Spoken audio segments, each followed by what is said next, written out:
The headlines read like a breath of fresh air. A Queensland Police Commissioner agreeing with QPU President Ian Lever's consistent campaign for police numbers to be urgently increased to meet the escalation of calls for service. We need police right across the board in Queensland. That is our frontline first response police, our investigative roles, our support roles right across the state of Queensland. We need police to be placed in permanent positions.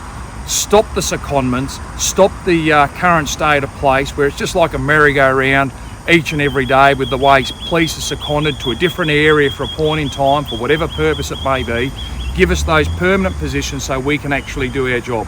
The current system on stripping police from one area to another, then back to another area, right across the state of Queensland is simply not working, and we're at breaking point. The QPU has done the numbers, and the assessment is the police service needs an additional 1,650 new and additional police over attrition. We need 1,650 additional police, 350 civilians to be able to manage the crisis which is upon us in Queensland today. Commissioner Carroll believes her own internal resources review will support the QPU calculations. I do feel after we've done our internal efficiency work that there will be a gap.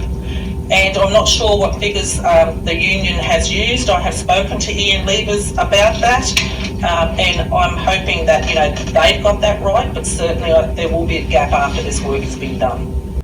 Ian Levers says the government needs to offer more than lip service about delivering resources. It's easy for governments to say that we need more police numbers, but what we do need is governments to listen to us. Give us the numbers we need, give us the legislation we need so we can do our job, because police now are at breaking point. They don't know what way to turn, they are struggling, and it is right across the state of Queensland. So if you give us the numbers, you give us the legislation, we can do our job, and that will benefit Queenslanders.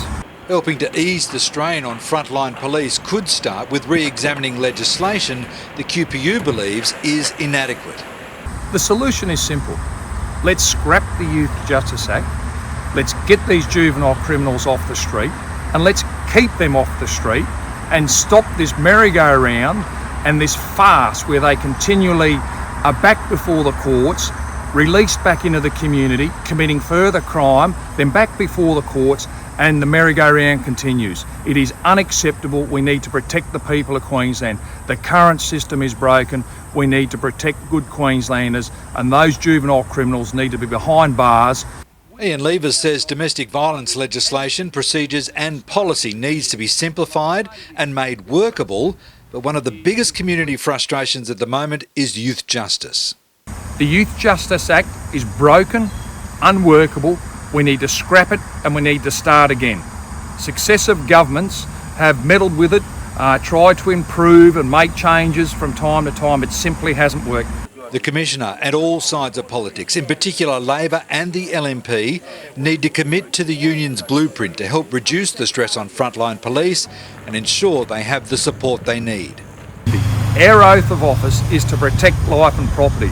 Well, we need the additional staff, 1,650, 350 civilians, as well as workable legislation so we can actually do our job.